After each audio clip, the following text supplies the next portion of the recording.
Welcome back to Nick's Wine Journal. Today finds us in South America. More specifically than that, we are in Argentina.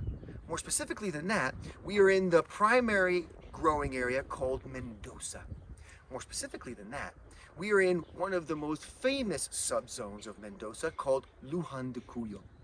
More specifically than that, we are in the cradle of Malbec, in the famous single vineyard of Alta Vista called Alizarine, first planted in 1930. And what you can see behind me are the beautiful Andes Mountains.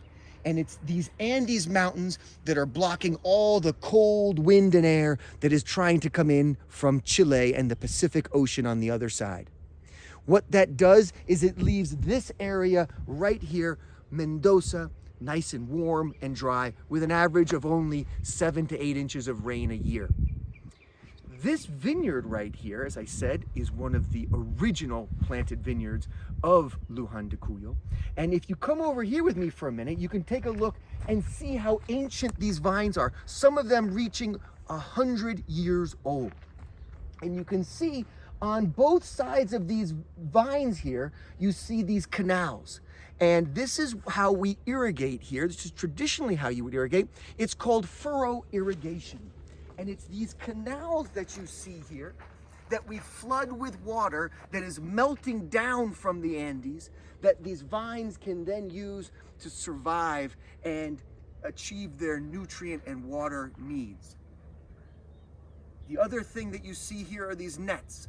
These nets are up right now because we want the sunlight. We want the air to come through and keep the vine healthy and clean.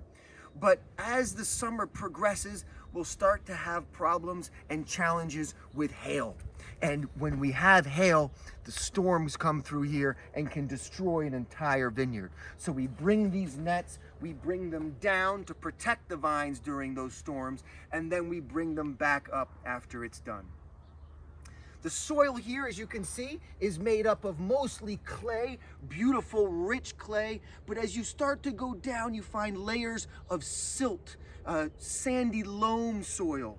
Because there's so much clay here, what this does is it produces a wine that is powerful, rich, jammy, with full-bodied style, a classic Malbec from Argentina. The wines that come from here are some of the most beautiful, rounded examples of Malbec in the world. These wines can age for decades. If you see one, grab it and open it.